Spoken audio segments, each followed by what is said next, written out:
नमस्कार। अपने पाठ्यक्रम की पुनरावृत्ति के संदर्भ में हमने ऑफलाइन क्लास में रस के स्वरूप की चर्चा की थी पिछली क्लास में।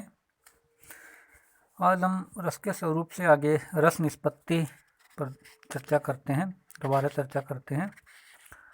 रस निष्पत्ति का जो प्रश्न उठता है उसके मूल में भरत मुनि का रस सूत्र है और उस रस सूत्र के व्याख्याकार हैं जिन्होंने उसकी व्याख्या की है। तो रस निष्पत्ति में हम ये देखते हैं कि जो पाठक है या जो श्रोता है, सहृदय है, उसे रस या आनंद की अनुभूति कैसे होती है, कैसे ये रस प्राप्त होता है उसे। ये जो रस सिद्धांत में जो रस निष्पत्ति का विषय है ये पर्याप्त चर्चा का विषय रहा है।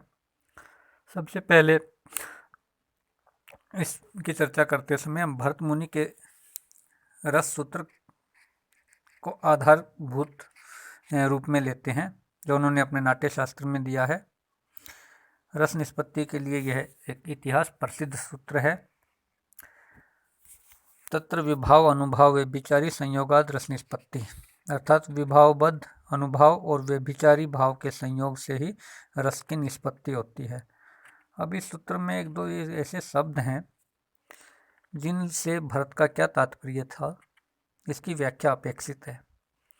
तो इसमें एक शब्द है संयोग और दूसरा निष्पत्ति। इसके साथ साथ ये भी देखा जाता है कि रस का उद्गम स्थल कहाँ है, कहाँ से वह रस निकलता है, उसकी उत्पत्ति कहाँ से होती है, सहृदय उसका उपयोग कैसे करता है। इस रस निष्पत्ति की प्रक्रिया में आश्रय है, अभिनेता है या प्रेक्षक है, उनका क्या योगदान है, क्या स्थान है, ये सभी प्रश्न हम रस निष्पत्ति में इन पर विचार करते हैं। इसके विषय में आचार्य भरत मुनि की एक संस्कृत कारिका है जिसका अर्थ है कि जिस प्रकार नाना प्रकार के व्यंजनों, औषधियों और द्रव्यों के संयोग से भोज्य रस की निष्पत्ति होती है, जिस प्रकार गुड़ आदि जो द्रव्य व्यंजन हैं और औषधियों हैं उनसे साड़व आदि रस बनते हैं, उसी प्रकार विविध भावों से संयुक्त होकर स्थायी भाव भी नाट्य रस को प्राप्त होते हैं। अब भरत के इस कथन से ये तो स्पष्ट है कि संयोग का अर्थ उन्होंने संसर्ग या संसर्ग किया संयोग का अर्थ, और निष्पत्ति का अर्थ है वो नया रूप प्राप्ति यानी नए रूप में उसकी निर्मिति होना, यह किया है। अब इसके आधार पर हम निष्कर्ष निकालें तो हम कह सकते हैं कि रस आस्वाद नहीं है, आस्वाद्य है, यानी वो उसका आनंद लेने योग्य कोई एक चीज़ है, अनुभूति नहीं है, वह एक अनुभूति का विषय है जिस पर हमारी अनुभूति केंद्रित होती है, अनुभूति का विषय है वह। स्थायी भाव और रस नहीं, रस का आधार है, यानी स्थायी भाव ही बाद में परिपक्व होकर रस रूप में परिणत होता है। तो रस का जो आधार है वह स्थायी भाव है। स्थायी भाव स्वयं रस नहीं है, वह बाद में रस रूप में बदल जाता है, वो अलग बात है, तो उसका आधार है। स्थायी भाव सहृदय सामाजिक का नहीं, काव्य नाटक के नायक का हो सकता है। यहाँ भरत मुनि के इससे निकलता है कि जो स्थायी भाव है वह सहृदय सामाजिक श्रोता या पाठक का नहीं है, वह नाट्य के जो नायक हैं जैसे राम है, सीता है, उनका ही स्थायी भाव है। इस भरत मुनि के सूत्र के अनुसार या उनकी व्याख्या के अनुसार रस वस्तु रूप में रंगमंच पर उपस्थित रहता है, ऐसा माना गया है भरत मुनि द्वारा।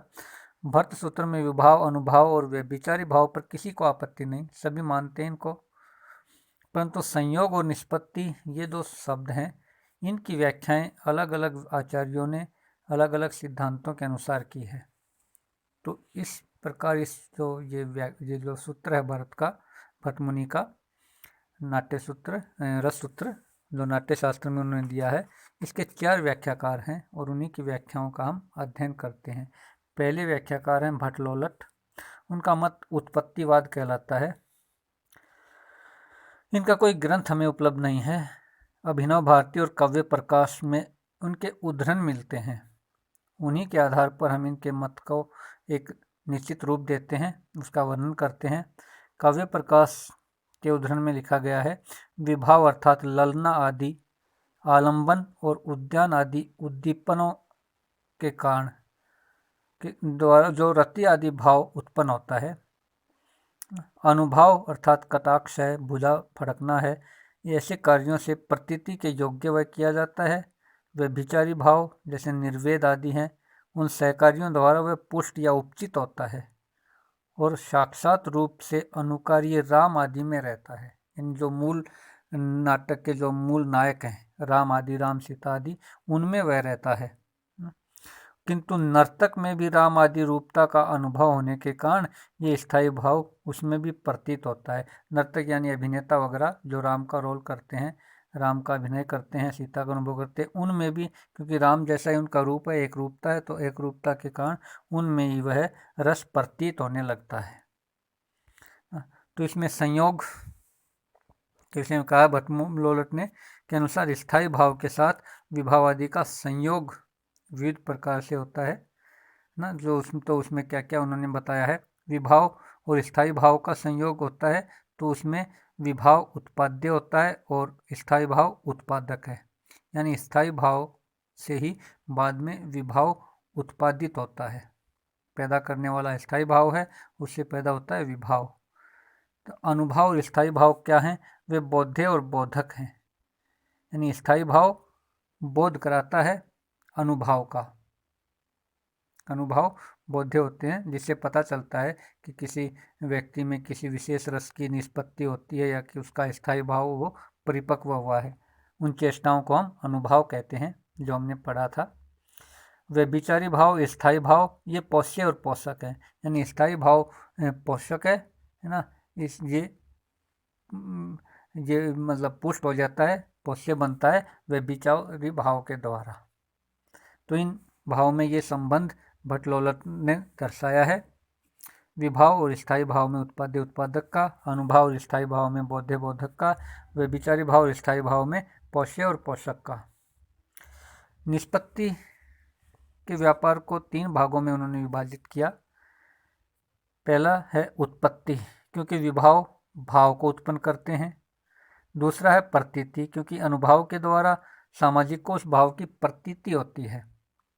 और तीसरा पुष्टि, यानी संचार भाव के द्वारा वह भाव पुष्ट हो जाता है, पोषित हो जाता है, पोषक होता है। इन तीनों के प्रभाव से रस की निष्पत्ति भट्टलोलट ने मानी है। अतः निष्पत्ति का अर्थ हुआ यहाँ उपचिति, यानी एक प्रकार से उत्पत्ति भी इसे कह देते हैं। अब आरोपवाद है। भट्टलोलट के अनुसार रस मूलतः अनुकार्य में निबद्ध रहता है। जिसका अनुकरण किया गया है उसमें है अभिनय कुशलता के कारण सामाजिक नट पर मूल पक्ष का आरोप कर लेता है, इसलिए इसे आरोपवाद कहते हैं। यानी जो मूल जो राम आदि थे उनका जो आरोपण है वो उनके अभिनय करने वाले नट आदि जो अभिनेता हैं उन पर हो जाता है। नट नटी पर मूल पक्षों के इस आरोप के कारण इसे आरोपवाद भी कहा जाता है। इसमें रस की स्थिति मूल पात्र में मानी गई है। राम सीता आदि में नट में रस आरोपित होता है और वस्तु रूप में रस की स्थिति काव्य निबद्ध अर्थात उसके अनुकार्य में है। यानी वो ऐसा अनुकरण करता है उस राम आदि मूल पात्रों का कि हमें उस अभिनेता में भी रस की एक स्थिति वो उसकी उपचिति हो जाती है। इसकी मतलब एक प्रकार से इसके जो प्लस पॉइंट है, इसकी शक्ति हम कहते हैं वह कि भट्टलोलट पहले व्यक्ति थे जिन्होंने रस निष्पत्ति विषयक विवाद का श्रीगणेश किया। इससे पहले इस पर कोई रस निष्पत्ति पर ऐसा विवाद या ऐसी व्याख्या नहीं प्रस्तुत की गई थी। उन्होंने ऐतिहासिक व्यक्तियों में रस की स्थिति मानकर सौंदर्य या रस को विषयगत माना और काव्य की महत्ता का उन्होंने प्रतिपादन किया। ऐतिहासिक व्यक्ति राम आदि उनमें ही रस की स्थिति मानी है। नट में भी रसानुभूति की स्थिति को उन्होंने स्वीकार किया है। वस्तुतः नट के लिए भी रसानुभूति अनिवार्य है, इसके बिना वह सफल अभिनय नहीं कर सकता। यानी रस का जो वो एक स्थिति बनती है उस अभिनेता में, तभी वह सफल अभिनय कर पाता है और उस रस की स्थिति को आगे पहुंचा पाता है। इसकी कुछ कमियां भी हैं इस व्याख्या की। लोलट ऐतिहासिक व्यक्तियों और कवि निबद्ध व्यक्तियों में अंतर स्पष्ट नहीं कर पाया। यानी ऐतिहासिक व्यक्ति कौन है और कवि ने किन व्यक्तियों को अपनी कविता में निबद्ध किया, अपने नाट्य में, उनमें अंतर नहीं हुआ। यह भी स्पष्ट नहीं है कि जिस प्रकार दर्शक नाटक देखने के समय रसानुभव करता है और नट अभिनय के समय, उसी प्रकार कवि स्वयं भी नाटक या काव्य की सृजना में रसानुभव करता है या नहीं करता है। इसके अतिरिक्त सामाजिक के रसास्वादन को उन्होंने गौण स्थान दिया। जो सहृदय है, सामाजिक है, उसका रसास्वादन होता है, उसको उन्होंने प्रमुख नहीं माना। और इसकी एक सीमा यह भी है कि भावों की उपचित अवस्था ही रस है, तो भावों को कर्मिक उत्कर्ष और अपकर्ष में आने वाली विभिन्न अवस्थाओं के विषय में भी कुछ कहा जाना चाहिए था, जो उन्होंने नहीं कहा। तो ये इसकी कुछ सीमाएं भी हैं।